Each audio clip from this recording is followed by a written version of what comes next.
Bueno, vamos a seguir con el tema 13 de la España franquista y en esta segunda parte del vídeo nos quedamos en la anterior cuando empieza, pues en la etapa en la que el régimen sale del aislamiento internacional y ahora vamos a empezar a partir del año 59 aproximadamente, cuando empiezan los planes de desarrollo que tendrán sus resultados sobre todo en los años 60, cuando empieza la etapa de mayor aceptación social de la dictadura y digamos de mayor crecimiento económico, en contraposición con lo anterior que hemos visto, que es la etapa del desarrollismo, hasta llegar a la crisis final del franquismo en los últimos años, en los que de nuevo volvió la crisis económica, de nuevo volvió la represión en su forma más dura. La dictadura se mantuvo durante todo el tiempo, pero digamos que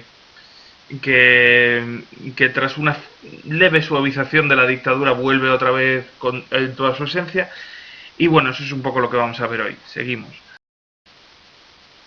Eh, Respecto al desarrollismo, el desarrollismo es como se ha conocido esa etapa que iría pues más o menos desde el 59, quizá un poquito después, hasta el 73, hasta la gran crisis mundial del 73, la crisis del petróleo, que afectó de forma especial a España porque se mezcló con la crisis política del final del franquismo, como veremos. Bueno, pues el desarrollismo sería esa etapa que abarca fundamentalmente los años 60, que es la etapa en la que el franquismo consiguió, pues ya digo, cuajar con más fuerza entre la sociedad española, teniendo en cuenta que eran generaciones que muchas de ellas ya se habían criado en el franquismo, habían pasado ya más de 20 años desde que acabó habían pasado 20 años desde que acabó la guerra civil cuando empieza esta etapa, y claro, muchos habían crecido ya en el franquismo, con lo cual esta larga dictadura empezó a tener cada vez más adeptos de alguna forma, y además es una etapa de crecimiento económico que llegó muy tarde a España, porque si recordáis, pues bueno, hablamos de la sociedad de consumo en los años 20 en Estados Unidos, de la revolución industrial, el crecimiento que se vivió en Europa luego después de la Segunda Guerra Mundial. Pues en España eso no llega hasta los años 60, es decir, con mucho atraso, debido al atraso tradicional que tenía España, antes incluso del franquismo, a las destrucciones de la guerra civil, al aislamiento posterior, a la durísima posguerra. Pues bueno, hasta los años 60 no empieza a crecer la economía española y a empezar a iniciar ese ritmo de crecimiento que le podría comparar en algún momento dado con Europa, aunque ya digo, los estándares van a estar todavía muy lejos de Europa, y este crecimiento además va a depender mucho de la coyuntura internacional, es decir, del buen momento que vive la economía global, la economía mundial, ¿vale? Entre los años que van desde que acaba la Segunda Guerra Mundial hasta la crisis del 73, ¿vale? Bueno, el plan de estabilización del 59 fue un intento de liberalizar de la economía y acercar España a Europa, es decir, de salir de la autarquía, del control del dirigismo estatal y, por tanto, pues admitir una cierta liberalización de la economía, pasarse más a las economías capitalistas, digamos, ¿no? Claro, siempre se mantuvo un dirigismo estatal, pero ya no fue tan grande como en la época de la autarquía, ¿no? En la que el Estado decía que había que producir. Ahora se da más libertad, digamos, a los empresarios. Esto en un primer momento fue un desastre, el paso de un modelo hacia otro, ¿no? Provocó muchos desajustes, pero con el tiempo se empezó a estabilizar. Esto se debe en gran medida, pues eso, a esos tecnócratas del Opus Dei que comentamos en las anteriores diapositivas. Y bueno, y coincide más o menos este plan de estabilización con la visita de Eisenhower a España que tenéis ahí en la fotografía, ¿vale? Que fue fue todo un símbolo para el régimen que el presidente de los Estados Unidos viniera a visitar a Franco, le diera la mano, etcétera, le diera un abrazo. Claro, era toda una ruptura respecto al anterior, cuando le habían dado la espalda, digamos, ¿no? Los ajustes económicos de esta etapa pues fueron drásticos para salir de la autarquía y generaron gran desempleo y una cierta recesión, aunque con el tiempo ya digo que se irá recuperando, ¿no? El Estado, como vemos ahí, siguió manteniendo un cierto intervencionismo, sobre todo y especialmente en relación con la industria, se mantuvieron los monopolios estatales, pero sí que se fue avanzando hacia una economía más de tipo liberal, más pues eso, de tipo capitalista, digamos, ¿no? Los planes de desarrollo que estableció el régimen, pues bueno, se establecieron para los años 60 y 70 unos objetivos económicos a cumplir, con lo cual, como veis, todavía se mantiene un dirigismo estatal, o sea, el Estado sigue controlando en parte de la economía, y se crearon también unos polos de desarrollo, zonas que había que desarrollar especialmente, pues que, en fin, que estaban especialmente atrasadas, como pudieran ser las provincias extremeñas, algunas zonas del interior de Andalucía, de Aragón, etcétera, pues mediante estímulos, digamos, a su industria o a sus actividades rurales. Fueron en realidad, en su mayoría, un fracaso, y sí que es verdad que sirvieron para crear determinadas infraestructuras como los famosos pantanos, ¿vale? Que se asocian al franquismo. Se crearon ciertas estructuras que eran fundamentales para la vida agraria, pero bueno, pero muchos de estos planes de desarrollo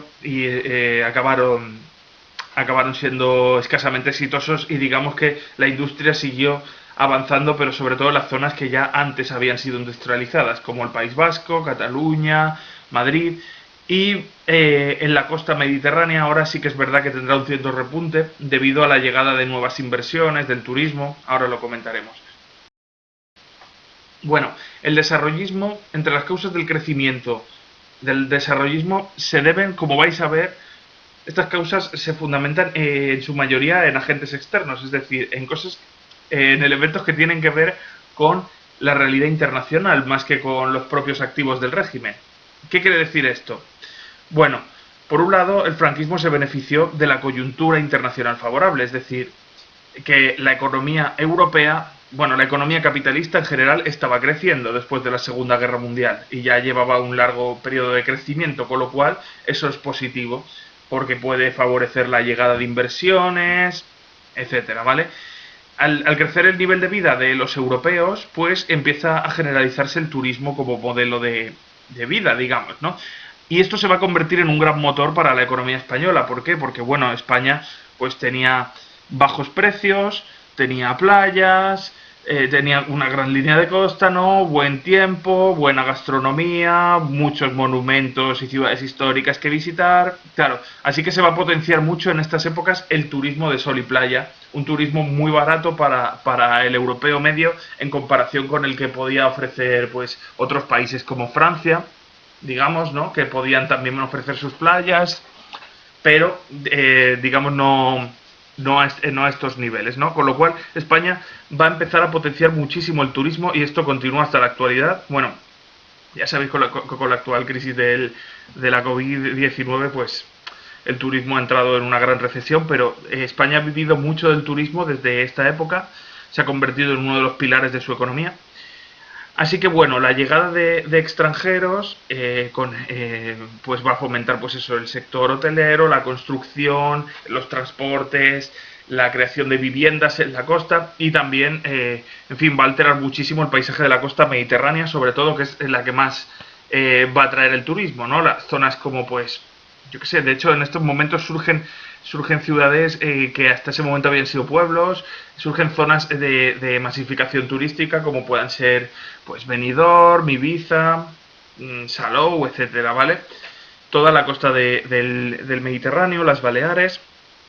Y luego, por otra parte, otra causa del crecimiento de esta etapa va a ser la llegada de las remesas de los inmigrantes que estaban en el extranjero. ¿Qué quiere decir esto? Pues como os comenté, ante la mala situación económica que vivía España, muchos se fueron intentando buscarse la vida en el exterior, ¿no? En países como Alemania, como Reino Unido, Francia, etcétera, para conseguir mejores sueldos, etcétera. Así que muchos de estos emigrantes españoles lo que hicieron fue, con el salario que ganaban en esos países, que era más alto que los salarios españoles, pues enviar parte de ese dinero a las familias que se habían quedado en España, a sus familias. Y el Estado se benefició de eso, ¿no? De la llegada de nuevos capitales. Con lo cual, bueno, en fin, la economía española también creció en parte debido a eso, ¿no? Que es un poco lo que pasa en la actualidad con, por ejemplo, pues los emigrantes de América Latina que se dirigen a Estados Unidos, que intentan llevar una vida más o menos austera y enviar parte de su dinero a sus familias, pues yo qué sé, en Honduras, en Guatemala, en México, ¿vale? Pues algo parecido ocurrió en España en esos momentos, ¿no? Y por otro lado, también muy importante va a ser la llegada de inversiones extranjeras, ¿vale? Así que como veis, en su mayoría son causas externas las que favorecen este crecimiento del franquismo. La llegada de inversiones extranjeras va a ser fundamental. ¿Y qué es lo que va a traer esas inversiones? Pues básicamente el atraso de la economía española y la falta de derechos laborales que hacía que los salarios fueran mucho más bajos y por tanto más competitivos que en otros países europeos. Y además el Estado empezó a ofrecer bonificaciones fiscales, es decir, que las empresas que se instalaran aquí tenían que pagar menos impuestos que en otros países, con lo cual esto fue muy atractivo para muchas empresas internacionales que empezaron a instalar plantas de producción aquí y a interesarse por invertir en la economía española. Pues algo parecido a lo que pasa ahora con el tercer mundo, ¿no? Que también algunos países son más atractivos por eso para los empresarios, porque los salarios son más bajos y también hay menos control desde el estado de la economía. Así que bueno, como veis, los parámetros en los que nos movíamos con la dictadura, pues sí, hubo un desarrollismo, pero propio de un país que desde luego no estaba a la altura del resto de países europeos. Lo digo por cuando los sectores afines al franquismo comentan que con Franco, en fin, la economía creció mucho. Pues sí, creció en esta época, después de una larguísima crisis económica que, como hemos visto, duró 2 décadas. Empezó a crecer, pero con parámetros que eran propios de un país subdesarrollado prácticamente, o un país en vías de desarrollo. Bueno, todo este fenómeno del desarrollismo provocó cambios muy importantes, como por ejemplo el aumento espectacular de la población urbana, ¿no? El aumento de la industria, las nuevas posibilidades que ofrecía el turismo, ¿no? Que permitió, pues eso, aumentar la oferta de los servicios, ¿no? Del sector servicios, la hostelería, el transporte, la construcción, etcétera. Y también del sector secundario, la industria, pues hicieron que muchos campesinos empezaran a abandonar, o sea, muchos habitantes de los pueblos empezaran a abandonarlos para migrar a las ciudades, con lo cual creció mucho. Ya desde los años 50 empezó este fenómeno, pero en los 60 se aceleró aún más el crecimiento de las grandes ciudades. Esto dio lugar a problemas, como por ejemplo que el precio del suelo creciera muchísimo debido a esa demanda de... O sea, que la gente empezara a migrar a grandes ciudades como Madrid, Barcelona o las ciudades de la costa, ¿no? Las ciudades que vivían del turismo, con lo cual esto dio lugar a problemas de falta de servicios, de chabolismo, de infraviviendas, ahora lo comentaremos. Se potenció también mucho la industrialización, España se empezó a industrializar ya de una forma mucho más seria, como vemos con mucho atraso respecto a Europa, ¿no? Frente a la tímida industrialización que había tenido España hasta estos momentos, ahora sí que empieza a crecer una industria potente. El turismo empezó a dinamizar la economía, sobre todo del Levante, ¿no? De las zonas, pues eso, de sol y playa, ahí lo tenéis, y fomentó mucho la economía de, pues eso, de lugares como la actual Comunidad Valenciana, la costa catalana, las Baleares, Murcia, la costa andaluza, ¿vale? Y además introdujo cambios importantes el turismo, cambió un poco el modelo de vida. Fijaos simplemente en el traje de baño que llevan estas personas, pues hasta ese momento eso había sido considerado escandaloso. Los bikinis habían sido algo que había sido prohibido, igual que los guateques, las fiestas, los bailes, incluso eran criticados por la iglesia. La llegada de estos inmigrantes con una mentalidad mucho más abierta también empezó a calar en la sociedad española, que empezó a abrirse y a cambiar, ¿no? Y el régimen, bueno, empezó a ser menos crítico con estas actitudes, dado que al final estos extranjeros dejaban dinero, ¿no? Con lo cual, bueno, se empezaron a introducir cambios también en la música, ¿no? Con la llegada de la Beatlemanía, por ejemplo, ¿no? Y pues eso, de estilos que estaban prosperando en Reino Unido o en Estados Unidos, como podían ser el rock and roll. Claro, todo esto empezó a cambiar un poco el modelo de vida. El cine también, a pesar de la censura, introdujo nuevas pautas, ¿no? En la forma de vestir, en la forma de pensar, incluso en la nueva percepción que se empezaba a gestar de la mujer. Ya digo, la censura fue siempre muy crítica con esto, intentó mantener a la población ajena a ello, pero aún así empezaron a introducirse cambios sociales y culturales que pusieron una semilla en la destrucción del régimen. No hay que minusvalorarlos, estos cambios que se dieron en la sociedad, ¿no? esta liberación que va a haber un poco de la sociedad española, ¿no? Al menos en el aspecto cultural, porque la dictadura ya digo que se mantiene, ¿no? Bueno, el petróleo, por otra parte, se va a empezar a imponer como fuente de energía, dado que, en fin, durante el aislamiento internacional había sido muy difícil adquirir petróleo y, en fin, se había tenido que recurrir al carbón, a determinados combustibles en fin, que sí que podía producir España. Ahora ya sí que se va a imponer el petróleo como fuente de energía, la gente cada vez va a poder acceder más fácilmente a la compra de automóviles, como el famoso SEAT 600, ¿vale? Que en aquella época proliferó mucho, que era un coche barato, que se podía permitir la naciente clase media española. Y el petróleo se empieza a imponer como fuente de energía y eso hará que cuando estalle la crisis del 73 a España le afecte también mucho, como al resto de países que dependían del petróleo, ¿vale? Y aumentaron también las exportaciones, ya no solo las importaciones, sino también las exportaciones. Se empezaron a diversificar. Además, ya no solamente se exportaban productos agrarios, que era lo tradicional, o sea, materias primas, y se compraban productos industriales, sino que ahora también se empezaban a vender hacia afuera productos industriales, lo cual es un síntoma de desarrollo económico, ¿vale? No solo vender materias primas, sino también productos elaborados. Bueno, seguimos. Ahí tenéis el famoso baño de Fraga y el embajador de Estados Unidos en Palomares, después del accidente que hubo en Palomares, en Almería, que cayó, en fin, pasaba un avión norteamericano por ahí, caminó una de las bases españolas que se habían establecido con el acuerdo con Estados Unidos y cayó ni más ni menos que un explosivo nuclear que no llegó a detonar, ¿no? Y claro, se decía que había mucha radiación en la zona y de hecho se sabe que hubo mucha radiación y el régimen para intentar mantener la calma lo que hizo fue enviar ni más ni menos que al ministro Fraga, que luego sería el fundador de AP, que actualmente es el PP, ¿no? A que se diera un baño ahí a Palomares, ¿no? Bueno, en fin, yo creo que es una imagen del paletismo del régimen y en fin, de todo esto de este eslogan que inventó el propio franquismo de Spain is different, ¿no? Que efectivamente lo era, se acabó volviendo contra él, ¿no? Era una forma de justificar la dictadura, decir, bueno, España es diferente, pero al final, claro, este tipo de imágenes nos demuestran pues la mentalidad paleta, atrasada que había respecto a otros países, ¿no? Por culpa de la dictadura y de la falta de libertades. Bueno, en estos momentos se aprueba la Ley Orgánica del Estado, que será la última ley fundamental del reino, que intentará ser un refrito, un refundido, ¿vale? de las anteriores, para dotar al régimen de una estructura institucional.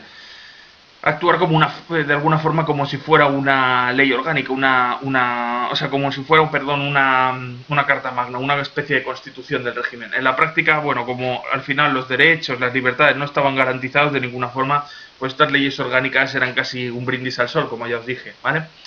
Juan Carlos de Borbón es nombrado en estos momentos el sucesor de Franco en la jefatura del Estado por decisión personal de Franco, en detrimento de su padre, en vez de a Juan de Borbón, que era el heredero natural, ¿no? El hijo de Alfonso XIII, pues en vez de eso va a elegir Franco a Juan Carlos de Borbón para poder así educarle, se lo traerá a España para poder educarle con la idea de que haya una continuidad en el régimen que ha creado, ¿no?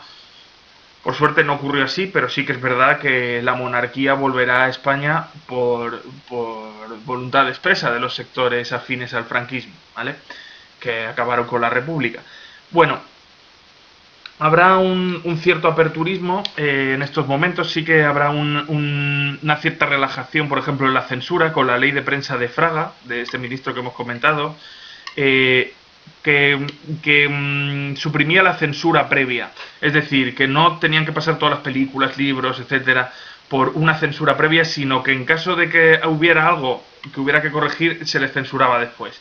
Bueno, fue una forma de rebajar un poco las medidas restrictivas del régimen, pensando que ahora había una mayor aceptación de la sociedad y podía haber menos críticas, pues algunos incluso vieron la posibilidad de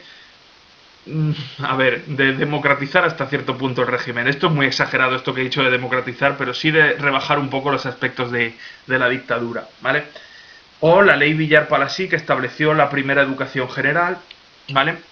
Fue la primera ley ley educativa global, digamos, que estableció el régimen, que establecía pues eso, la obligatoriedad no solo de una educación primaria, sino también una secundaria, también universitaria, en fin, sentó un precedente para leyes posteriores que se aprobaron luego en democracia, ¿vale?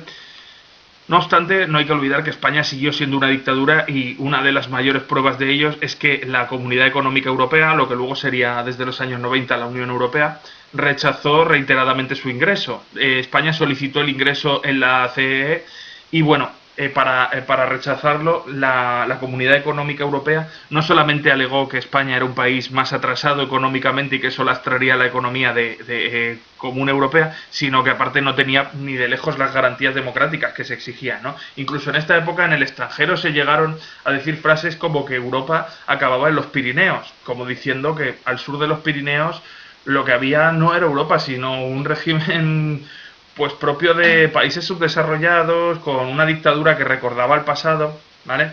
Así que bueno, así era un poco como se veía España en el exterior y no sin razón, a pesar del crecimiento económico, ya digo, y a pesar de que esta quizá es la época en la que la dictadura intentó un cierto aperturismo, ¿no? Aunque ya digo, la represión siguió existiendo, la persecución a la oposición y bueno, y las actuaciones policiales siguieron siendo durísimas contra las manifestaciones que hubo, ¿no? Aunque fueron aún más duras en los años 70. Ahí tenéis la fotografía de un Franco ya envejecido, esta es posterior, esto sería ya, si no recuerdo mal, esta foto es de principios de los años 70, si no recuerdo mal, con el que sería luego su sucesor en la jefatura del Estado, ¿vale? Juan Carlos de Borbón. Los problemas del desarrollismo pues fueron, quiero decir, la parte oscura de este desarrollismo fue que este crecimiento se produjo a costa de unos salarios muy bajos. De hecho, fue un poco lo que motivó la inversión extranjera, como hemos dicho, ¿vale?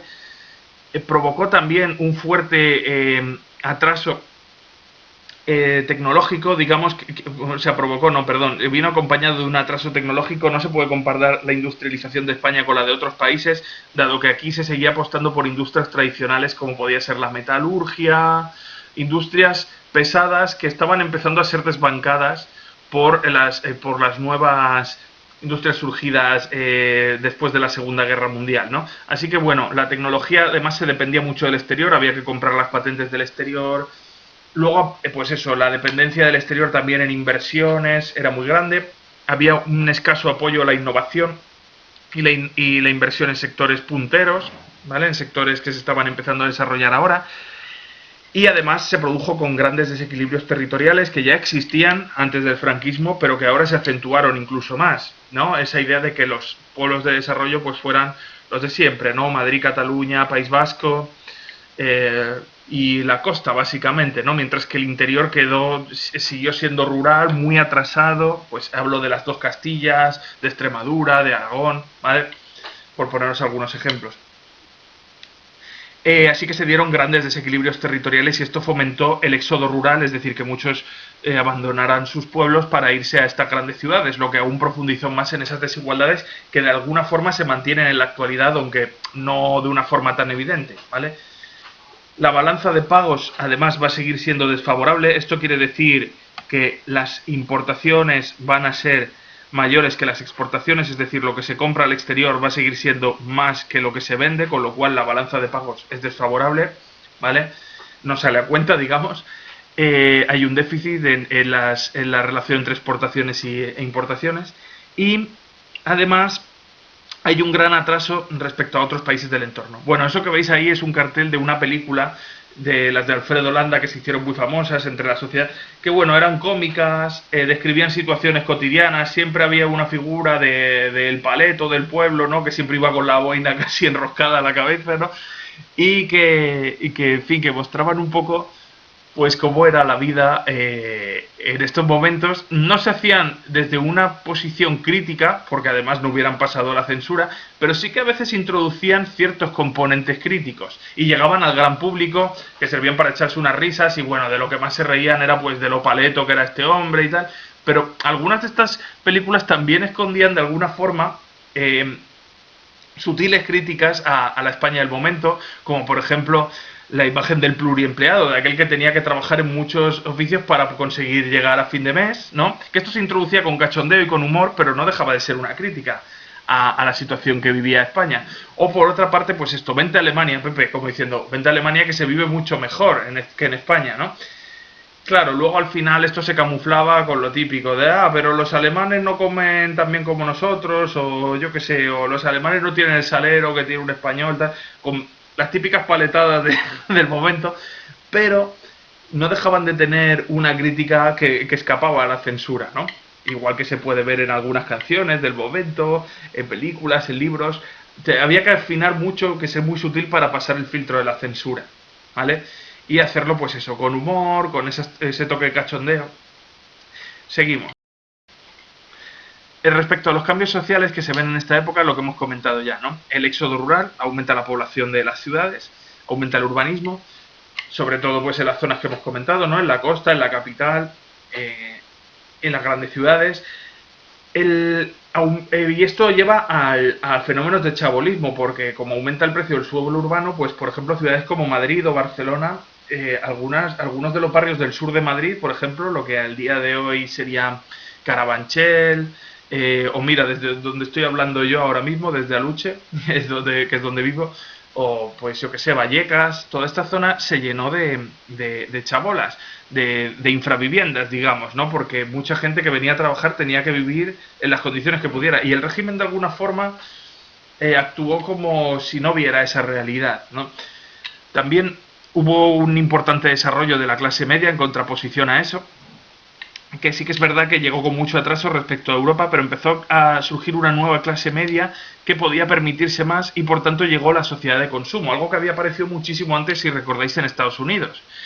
La gente empezaba a poder comprarse ya, pues gracias a los préstamos, en fin, a algunas facilidades en el pago, a la mejora de algunos, o sea, quiero decir, a la mejora de los salarios de algunas familias, mientras que otras, como ya digo, se mantuvieron en salarios muy bajos, pues empezaron a poder comprar electrodomésticos, televisores, con lo cual hubo una España que empezó a vivir mejor, una parte de la población española que empezó a vivir mejor, lo cual era lógico viniendo de la situación desastrosa de la que se venía, ¿no? Los cambios culturales que se produjeron en estos momentos, como hemos comentado antes, debido al turismo, a la llegada de las influencias extranjeras, ¿no? Y al progresivo alejamiento de la sociedad respecto a otros valores tradicionalistas del régimen, pues esto fue muy importante, ¿no? Estos cambios culturales, porque empezaban a poner en jaque un poco la estructura social del régimen. De hecho, la Iglesia criticó mucho y algunos sectores del régimen criticaron esta influencia extranjera porque la consideraban peligrosa para los españoles, ¿no? Imitar, pues eso, la vestimenta de las guiris, como se les llamaba, ¿no? Bueno, los bikinis, esos trajes de baño, las minifaldas, los tacones, todo eso que se asociaba, pues, dentro de esa mentalidad retrógrada, se asociaba, pues, a la lujuria, al pecado, ¿no?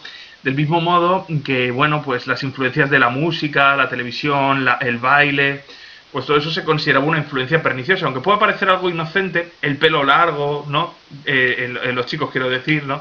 Pues se empezaba a ver como que podía ser algo peligroso. Aún así, el régimen lo permitió hasta cierto punto, aunque lo criticó, dado que, bueno, esa influencia extranjera era positiva para España en el sentido de que dejaba dinero, como hemos estado viendo, ¿no? Así que, a pesar de todo esto, estos cambios sociales, los años 60 fueron el momento de mayor aceptación social de la dictadura. Fue el momento en el que esa clase media que empezó a crecer, pues empezó a ver con buenos ojos al franquismo, ya como algo habitual, digamos, ¿no? Ya casi se habían criado en ese franquismo, y bueno, era lo que había. No es tanto que hubiera un apoyo activo, pero bueno, sí que es lo que había, y España va bien ahora, pues estamos bien así. Con lo cual, es el momento en el que la dictadura vivió su etapa de mayor reconocimiento. Y eso empezó a cambiar en los años 70, como vamos a ver. No obstante, siempre hubo una oposición a la dictadura, y es lo que veremos. Ahí, esta imagen que veis aquí pues en fin, es un grupo de falangistas diciendo condena para los antiespañoles de Múnich. ¿Qué es eso de los antiespañoles de Múnich? Ahora lo... Bueno, en la oposición que hubo al franquismo en los años 60 tuvo un hito importante en la llamada reunión de Múnich, que el franquismo, Franco lo llamó el contubernio de Múnich, como diciendo que era una reunión ilegítima, incestuosa, ¿vale?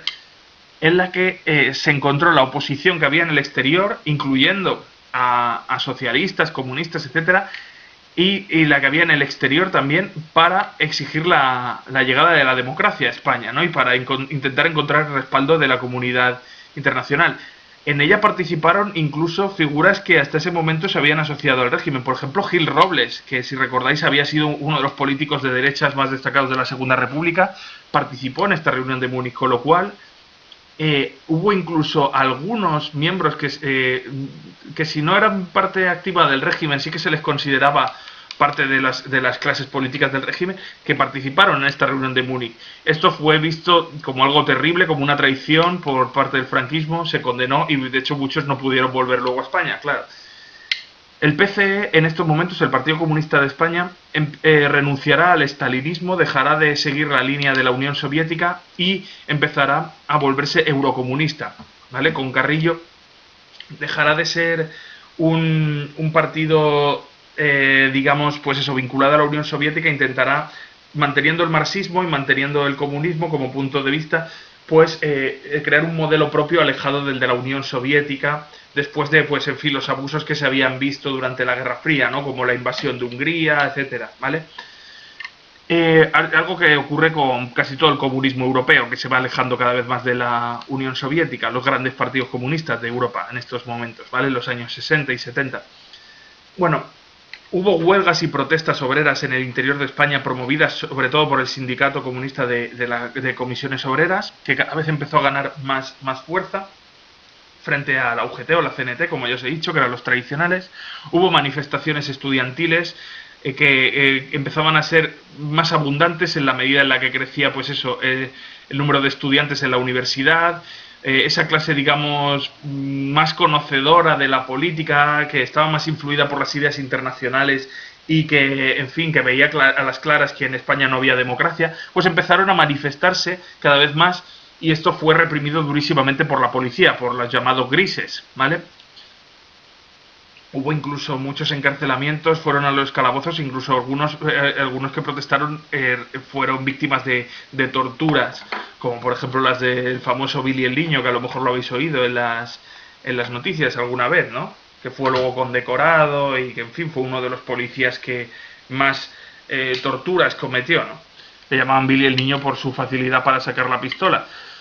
Bueno, en el Concilio Vaticano II, además, la Iglesia empieza a promover una nueva visión de lo que es la doctrina social, y eso hace que muchos católicos y algunos curas empiecen a distanciarse del franquismo, ¿no? Y a apostar más por un modelo democrático. Aunque la mayor parte de la Iglesia va a seguir siendo cómplice, digamos, con el régimen, empiezan a surgir distensiones en las filas y va a haber incluso algunos sacerdotes o, en fin, miembros de la Iglesia muy concienciados que van a intentar apoyar algunas de estas reclamaciones de democracia, ¿no? También desde fuera, digamos, fuera de España, los católicos empiezan a distanciarse de esta visión y ya no aceptan tanto esta idea de la dictadura de Franco, ¿vale? Y además, en el año 59 se crea la ETA, un grupo que surgió en el País Vasco con una ideología abertzale, es decir, izquierdista e independentista, que buscaba la independencia del País Vasco, y también marxista, que desde el año 1964 va a adoptar como medio para conseguir sus objetivos la lucha terrorista. El terrorismo de ETA será especialmente destacado en la década de los 70, a partir, quiero decir, de la década de los 70, durará luego también en democracia. En un primer momento se centraron en objetivos claves del régimen, siendo el atentado más sonado que hicieron el de la ejecución de Carrero Blanco, o sea, el asesinato de Carrero Blanco, que luego hablaremos de él. Pero con el tiempo se mantuvo también después de la transición y en democracia, como ya sabéis, ¿vale? Hubo más grupos también que optaron por la lucha armada contra las fuerzas del régimen, como por ejemplo el Grapo, que era un grupo marxista que operaba en toda España, que luchaba contra objetivos marxistas, pero con el tiempo acabaron desapareciendo y ninguno tuvo tanta trascendencia posterior como tuvo ETA, ¿vale?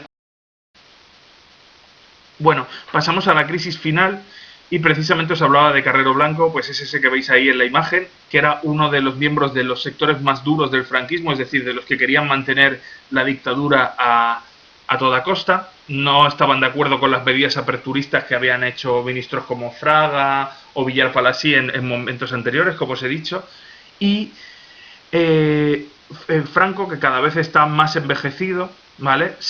Empieza a alejarse de la política y, aunque mantendrá la jefatura del Estado hasta su muerte, le cede la presidencia del gobierno a Carrero Blanco, lo cual no quiere decir que aunque gobierne Carrero Blanco, Franco no estuviera por encima de él y pudiera mediar en ese gobierno, ¿no? Y decirle lo que hacer. Pero Franco empieza ya a plantearse, pues eso, qué hacer después de su muerte y empieza a dar poder a otros, ¿no? Empiezan a cobrar más importancia a otros dentro del régimen. Carrero Blanco fue, como ya digo, un miembro de lo que se llamó el búnker, que lo tenéis ahí cuando hablan de aperturistas y el búnker. El búnker eran los que querían mantener el régimen en su esencia, que no cambiara nada, mientras que los aperturistas eran partidarios de iniciar un progresivo relajamiento de la dictadura hasta llegar a una fase algo más democrática, digamos, ¿no? Eran los que tenían una visión... O sea, que el franquismo no se podía mantener en el tiempo debido a la coyuntura internacional y que por tanto había que irlo convirtiéndolo progresivamente en una democracia, o al menos en un régimen algo más democrático. Mientras que los sectores del búnker eran partidarios de mantener el franquismo tal y como estaba, incluso después de la muerte de Franco. Y en estos momentos justo llega la crisis del 73, la gran crisis del petróleo, que va a afectar mucho a España, va a aumentar el paro, el malestar social, y de repente toda esa afinidad que podría haber por parte de grandes grupos sociales respecto a la dictadura empieza a desaparecer y la oposición crece mucho. Y ante esto el franquismo se rearma, el sector del búnker empieza a cobrar fuerza, como vemos con la elección de Carrero Blanco, y la represión se endurece aún más, con lo cual digamos que el franquismo empezó con una brutal represión y acabó de la misma forma, ¿vale? Fue una dictadura durante como veis ahí, más de 30 años que estuvo, casi 40, ¿no? Si contamos desde que empezó la guerra civil, casi 40 años estuvo en España, fue una durísima dictadura. Bueno, vamos a ver qué pasa en esta etapa, ¿no? De finales de mediados de los 70. Bueno, esa crisis económica, más las medidas impopulares del régimen, la falta de libertades, etcétera, hace que aumente el paro, el malestar social y que vuelva a haber huelgas, manifestaciones y protestas, a pesar de que estén prohibidas, pues se sigan convocando y que sean reprimidas brutalmente por la policía, cada vez con más dureza, ¿no? Con arrestamientos, en fin, disparando sobre los manifestantes incluso, bueno, en fin, un auténtico desastre.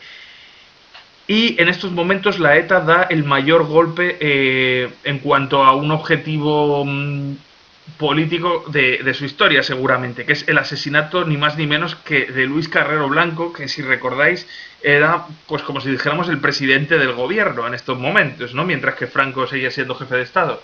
Pues es asesinado en Madrid, como veis, el coche saltó por los aires. No estoy seguro de si esta imagen de todas formas es un montaje, no sé si esta imagen es... no creo que... no lo sé. Sí que es verdad que ahora que la estoy viendo es posible que esta no sea la imagen real, pero sí que es verdad que el explosivo hizo que el coche saltara por los aires y se metiera dentro del patio de los jesuitas, o sea, de ese edificio, se metiera por el otro lado, de lo brutal que fue aquella explosión, ¿vale?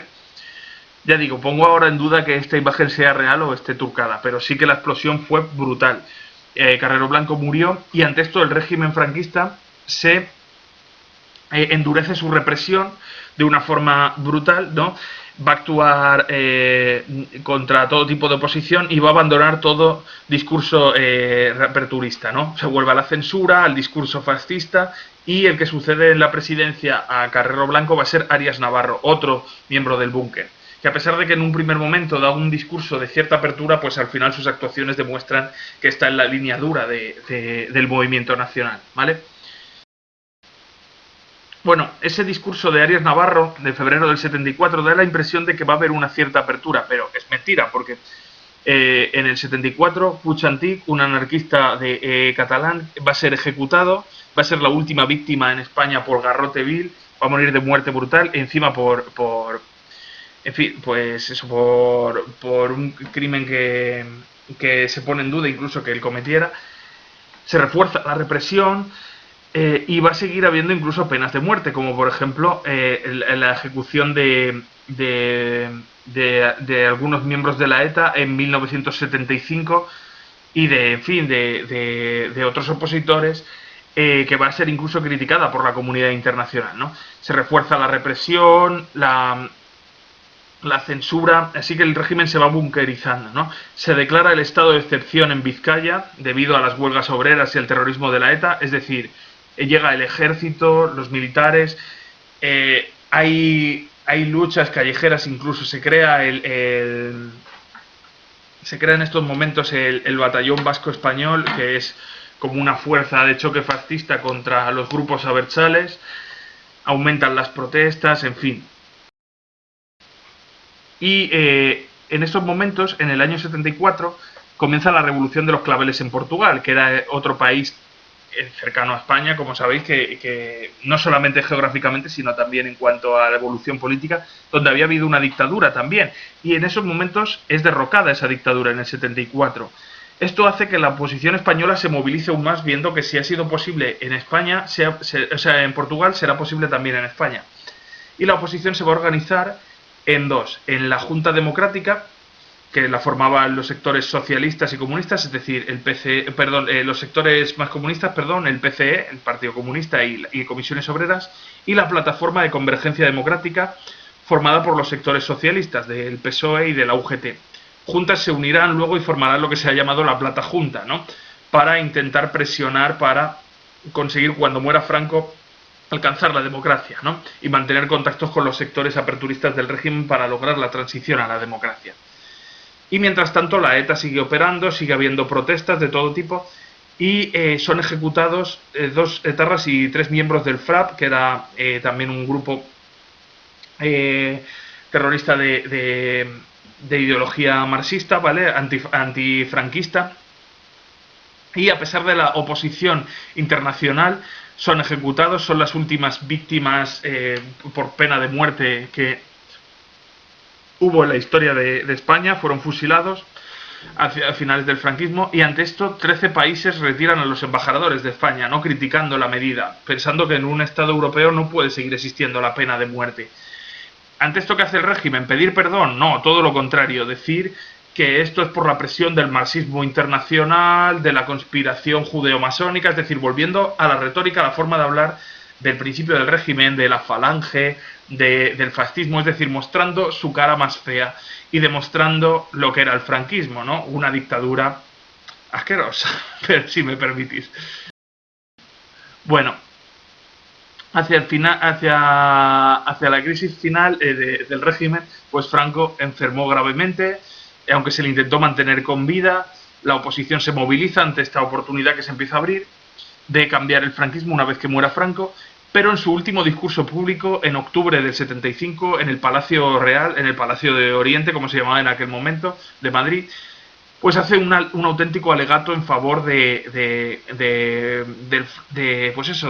nacionalcatolicismo, totalmente reaccionario, contrario a cualquier reforma, y sin embargo, poco después morirá, poco más de un mes después, el 20 de noviembre, muere. Antes de eso, por los problemas que tenía el gobierno, Arias Navarro decide abandonar apresuradamente la última colonia que tenía España, el Sáhara Occidental, para que no se le multiplicaran los problemas debido a los problemas que ya había dentro de la propia España. Y Franco, bueno, acaba muriendo el 20 de noviembre del 75.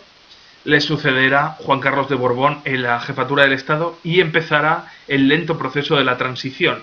Cuando muere Franco, nadie tenía tan claro que fuera a empezar una transición hacia la democracia en España. Muchos pensaban que se iba a seguir manteniendo la dictadura durante largo tiempo.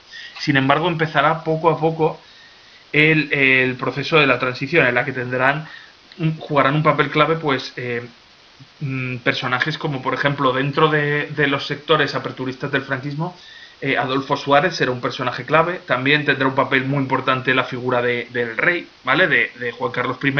Y fuera fuera de los sectores del gobierno, desde luego toda la presión democrática que hizo la sociedad y también algunos líderes de los partidos de la oposición que empezarán a ser legalizados poco después, como pues Felipe González por el PSOE, Carrillo por el PCE, ¿vale? Así que la transición jugarán en ella un papel fundamental muchos actores, muchos agentes dentro y fuera del régimen, y sobre todo el papel que jugó la sociedad española fue clave, ¿vale? Con sus movilizaciones, protestas, que muchas veces se minimiza ese papel y parece que la transición fue solamente una cuestión de Adolfo Suárez y Juan Carlos I, pero no, hubo muchísimos más actores involucrados, a pesar de la importancia que tuvieran ellos dos también, ¿vale? También fueron muy importantes las presiones internacionales. No tenía sentido en el año 75 seguir manteniendo esta dictadura que era ya la única que había en Europa occidental, ¿vale? Así que bueno, la presión internacional también fue clave, y es que digamos que el franquismo ya iba totalmente en contra del signo de los tiempos. Aún así no fue un proceso fácil ni fue un proceso rápido. Fue un proceso que llevó mucho tiempo y que veremos en el último tema que os voy a dar, ¿vale? En el que os hablaré un poco de la creación de la Comunidad Económica Europea y de la Unión Europea muy brevemente, y me centraré luego en tratar una parte de España que será pues eso, la transición a la democracia, y quizá hable un poco también de los primeros gobiernos democráticos, y con eso acabaremos ya la asignatura, ¿vale? Bueno, un saludo a todos.